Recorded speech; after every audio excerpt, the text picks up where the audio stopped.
चाहियो हरे मुहमा मुहरंगी रचाहियो हरे माथे में बिंदिया सजाहियो हरे बाले में गजरा लगाहियो हरे मोरे हृदय में खुंदरा बनाई दारे रे बड़ा चंचल है बड़ा चंचल है रे बड़ा चंचल है।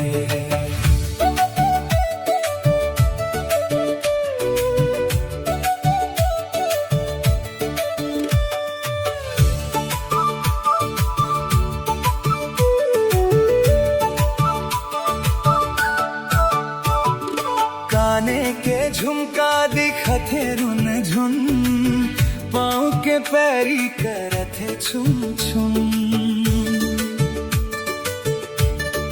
हो हाथ के कंगना करथे खन खन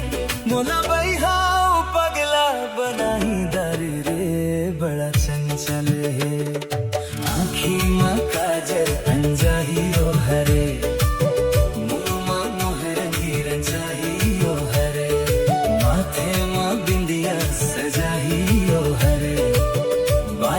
गजरा लगाहियो हरे मोरे हृदय में खोंदरा बनाई दारे रे बड़ा चंचल है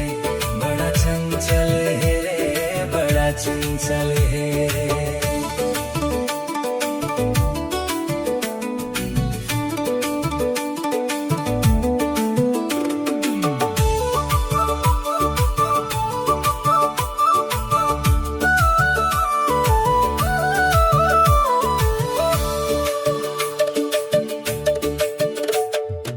आँखी के काजर गढ़थे बन के तीर